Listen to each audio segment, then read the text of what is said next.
میں نے پہلے بھی کئی دفعہ یہ چیز عرض کی تھی کہ قرآن حکیم میں منافقین کو بھی جو خطاب ہوا ہے نا بعض جگہوں پر، وہ یا ایھا الذین آمنو کے ساتھ ہوا ہے.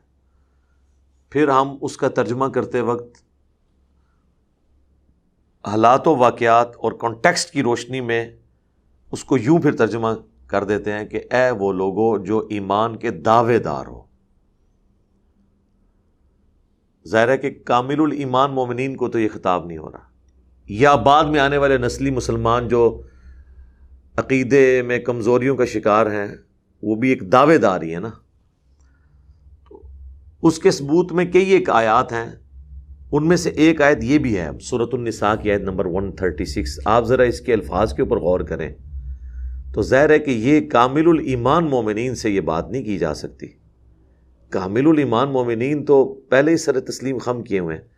یہ جو کمزور عقیدے والے مسلمان ہیں، یا وہ لوگ جو اوپر سے مسلمان ہیں اندر سے منافقین ہیں اور ان پہ اسلام کی سچائی کھل چکی ہے، اس کے باوجود دنیاوی منفعت کی خاطر وہ سامنے نہیں آنا چاہتے اور ڈرتے ہیں پبلک پریشر کی وجہ سے، انہی کو اس طریقے سے خطاب کیا جا سکتا ہے.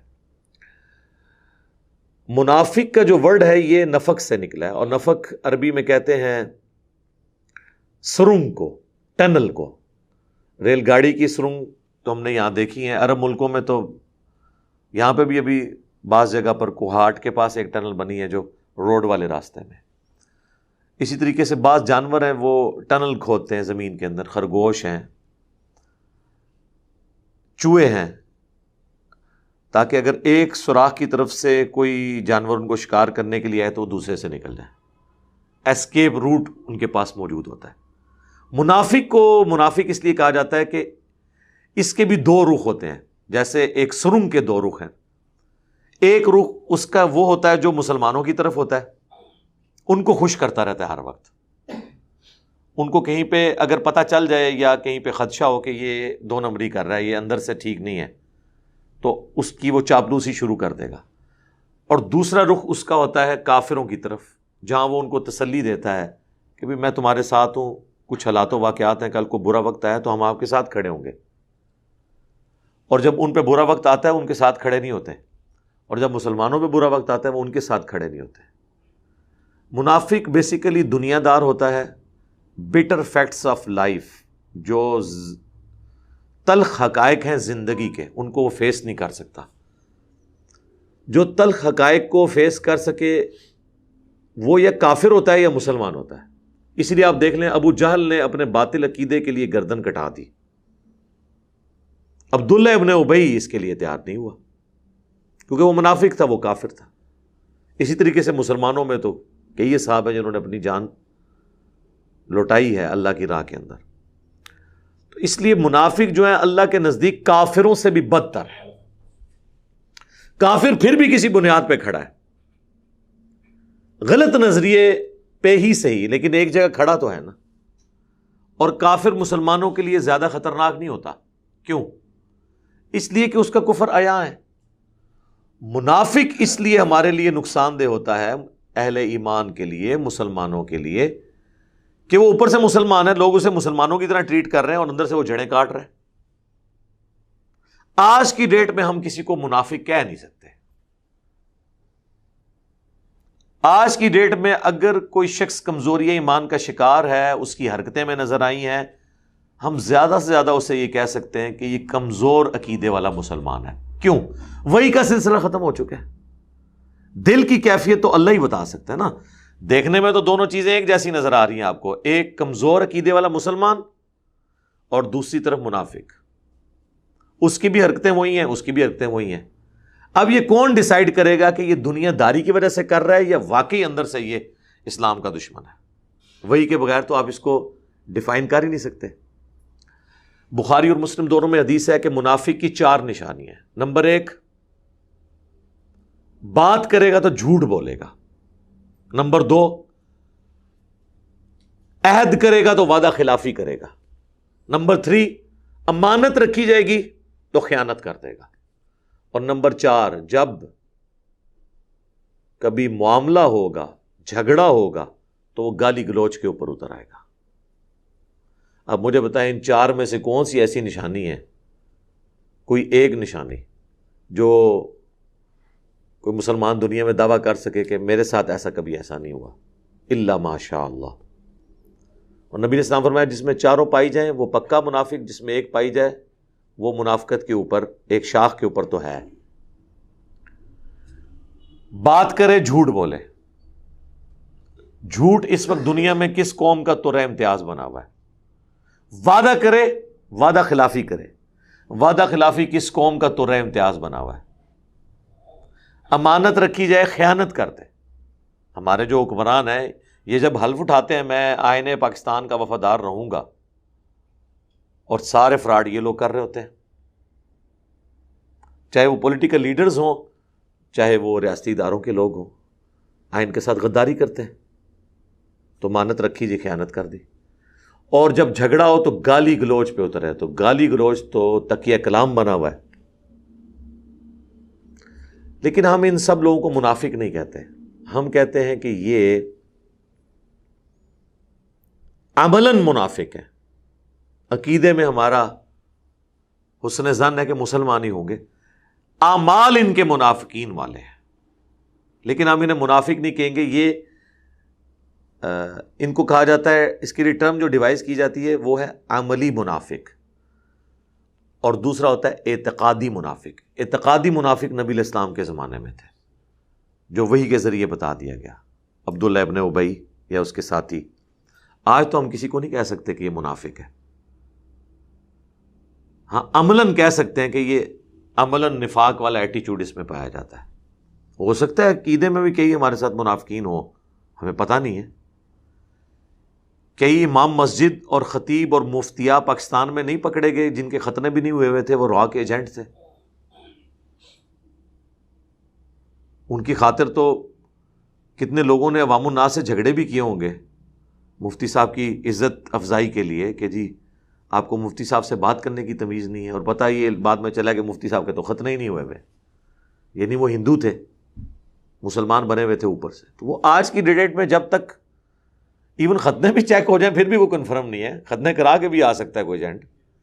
تو آج کی ڈیٹ میں آپ یہی کہیں گے کہ عملاً منافق ہے. یہ اعتقاداً تو ہم نہیں کہہ سکتے. عملاً تو مسلمان بھی کافر بھی ہو سکتا ہے. ایک عملی کافر ہے، ایک اعتقادی کافر ہے. اعتقادی کافر جس طرح ہم کہتے ہیں ہندو ہیں، عیسائی ہیں، بدھسٹ ہیں، یہودی ہیں، یہ سب. لیکن عملاً کافر تو قرآن حکیم میں اللہ تعالیٰ نے فرمایا وَأَقِيمُوا الصَّلَاةَ وَلَا تَكُونُوا مِنَ الْمُشْرِكِينَ، اور نماز کو قائم رکھو اور مشرکین میں شامل نہ ہو جانا.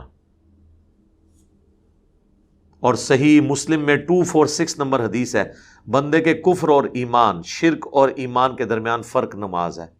جو نماز نہیں پڑھتا وہ عملاً کافر ہے. کیوں؟ اس کا عمل کافروں والا ہے. وہ کافر ہوتا ہے جو نماز نہیں پڑھتا. مسلمان تو نماز نہیں چھوڑتا. جامعہ ترمذی میں شقیق تابعی کا قول ہے کہ صحابہ اکرام علیہم رضوان تارک الصلاح کے علاوہ کسی کی تکفیر نہیں کرتے تھے. جو نماز نہیں پڑھتا تھا اسے وہ کافر سمجھتے تھے. یہ کتنا سینسٹیو ایشو ہے. لیکن آج کی ڈیٹ میں جو کلمہ پڑھ رہا ہے اب ہم اسے کافر نہیں کہہ سکتے چاہے وہ نماز نہ بھی پڑھتا ہو. ہم یہی کہیں گے سستی کی وجہ سے نہیں کر رہا. اب اللہ کی مرضی اسے معاف کرے یا نہ کرے یہ تو اللہ کی مرضی ہے، ہم تو نہیں ڈیسائیڈ کر سکتے آخرت کا معاملہ. لیکن اسے بتائیں گے بھائی عملاً تم کافر ہو، تمہارا عمل کفر والا ہے. اللہ کی مرضی کسی کو چھوڑ دے کسی کو پکڑ لے، وہ اللہ کی مرضی ہے. خیر یہ پیورلی ٹیکنیکل بحث ہیں. علماء عرب نے تو فتویٰ دیا ہے کہ جو بندہ سرے سے نماز نہیں پڑھتا وہ دار اسلام سے خارج ہے. اس کا جنازہ بھی نہیں پڑھا جائے گا، اس کو کوئی مسلمان بچی بھی نہیں دے سکتا. وہ جسٹ لائک ایتھیسٹ ہندو اور بدھسٹ ٹریٹ ہوگا. علماء عرب کا یہ فتویٰ ہے. آلموسٹ یہی فتویٰ امام شافعی، امام احمد بن حنبل کا ہے. اس میں سب سے لینیئنٹ ویو امام حنیفہ کا ہے. وہ کہتے ہیں ایسا شخص قید کر دیا جائے جب تک کہ وہ دوبارہ نماز شروع نہ کر لے، ادروائز اس شخص کو آزاد گھومنے کی اجازت نہیں ہے. علماء عرب میں سے شیخ البانی ایک ایسی پرسنالٹی ہیں جنہوں نے اس معاملے میں بخاری اور مسلم کی ایک حدیث کا سہارا لیا ہے کہ نبی علیہ السلام فرماتے ہیں کہ میں جب آخری دفعہ جہنم کی طرف جاؤں گا، بلکہ آخری بھی نہیں، یہ سیکنڈ لاسٹ ٹائم ہوگا، تو بڑی اللہ تعالیٰ حکم دے گا کہ جس کے دل میں رائی کے دانے کے برابر ایمان ہے اور اس نے زندگی میں صرف ایک ہی دفعہ پڑھا ہوا ہے لا الہ الا اللہ محمد رسول اللہ، اور اس کے علاوہ اس کے پلے کوئی نیکی نہیں ہے، اس کو بھی میں جہنم سے نکال کے جنت کی طرف لے جاؤں۔ اب یہ حدیث بخاری مسلم دونوں میں ہے، تو شیخ البانی کا موقف اس حدیث کی بنیاد پہ یہ ہے کہ اگر کوئی شخص صرف کلمہ پڑھتا ہے اور اس کے پلے اس کے علاوہ کوئی نیکی نہیں، یعنی نہ اس نے نماز کبھی پڑھی، نہ کبھی روزہ رکھا، نہ کوئی اور نیکی کا کام، الٹیمیٹلی وہ بھی جہنم سے نکال دیا جائے گا کلمے کی برکت سے۔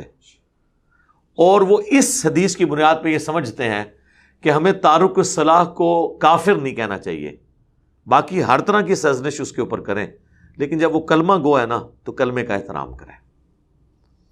اس کو سپورٹیو وہ حدیث بطاقہ بھی ہے نا، کاغذ کے پرزے والی حدیث، بطاقہ عربی میں کہتے ہیں کاغذ کا ٹکڑا، جو جامعہ ترمذی میں حدیث ہے کہ قیامت والے دن ایک شخص کے 99 دفاتر گناہوں کے کھولے جائیں گے اور دوسری طرف اس کے پلڑے میں صرف ایک کاغذ کا ٹکڑا رکھا جائے گا جس پہ لا الہ الا اللہ محمد رسول اللہ لکھا ہوگا، اور وہ شخص حیران ہو رہا ہوگا کہ میرے اتنے گناہوں کے سامنے یہ ایک پرزہ کیا کر سکتا ہے، تو وہ کلمے والا پلڑا بھاری ہو جائے گا، اسے جنت کا حکم سنا دیا جائے گا۔ لیکن وہ ایک ہی شخص ہوگا جس کو نبی علیہ السلام نے رپورٹ کیا۔ آپ نے یہ نہیں کہا کہ جتنے بے نمازی ہیں ان کے لیے کاغذ کے ٹکڑے وہاں پہ تیار ہیں، کام چک کے رکھو، نہ۔ اس طریقے سے بخاری مسلم میں جو حدیث ہے کہ ایک بدکار عورت تھی، اس نے اپنے چمڑے کے موزے میں ایک پیاسے کتے کو پانی پلا دیا تو اللہ تعالیٰ نے اسے بخش دیا۔ تو اس کا یہ قطعاً مقصد نہیں کہ حضور یہ کہہ رہے ہیں کہ بدکار عورتیں جو ہیں وہ ہفتے میں ایک دفعہ کتوں کو پانی پلا لیا کریں، ورنہ دوسری تو وہ بھی حدیث ہے بخاری و مسلم دونوں میں کہ ایک نیک عورت تھی، اس نے ایک بلی قید کی اور وہ بھوکی پیاسی مر گئی، نبی علیہ السلام فرمایا اس کی وجہ سے وہ جہنم میں ہے۔ دوسری طرف حقوق العباد بھی نہیں بلکہ جانوروں کے حقوق کے معاملے میں بھی اللہ تعالیٰ گرفت کر سکتا ہے، لہذا اس معاملے کو ہلکا نہیں جاننا چاہیے۔ ہم آخری درجے تک کوشش کرتے ہیں کسی کی تکفیر نہ کریں، لیکن اگر دنیاوی منفعت کو دیکھا جائے تو کوئی شخص بھی اگر اس کو یہ پتہ چل جائے کہ جو یہ نہیں کرتا وہ غدار وطن ڈکلیئر ہوگا اور ایک ہفتے کے اندر پھانسی لگ جائے گا، تو آپ دیکھیں یہ سارے لوگ نماز شروع کر دیں گے، وہ کہیں گے جی یہ تو ڈیفینیشن جب ہوگی محب الوطنی کی، حب الوطنی کی، ادروائز پھانسی چڑھ جانا ہے جس نے نماز نہ شروع کی، تو اس کا مطلب یہی لے رہے ہوں گے۔ البتہ صحیح مسلم کی جو حدیث ہے نا 246 کہ بندے کے کفر اور ایمان، شرک اور اسلام کے درمیان فرق نماز ہے، اس کا مطلب وہ یہ نہیں لیں گے۔ جہاں دنیا کی منفعت جڑی ہوتی ہے وہاں پہ ہم پھر اس قسم کے مطالب لینا شروع کر دیتے ہیں۔ تو اب یہ میں نے ساری باتیں اس لیے کی، میں نے ظاہر ہے کہ ایک جو بھی گفتگو اس وقت اللہ تعالیٰ شرح صدر مجھے کرتا ہے میں وہ گفتگو کر دیتا ہوں، تاکہ ہماری یہ قرآن کلاسز کی ریکارڈنگ کے اندر وہ سب کچھ جو میں نے اتنے سالوں کی محنت سے حاصل کیا ہے، ٹیکنیکل بحث ہیں اور وہ ساری چیزیں جو قرآن سے جڑی ہوئی ہیں، وہ آپ تک پہنچ جائیں۔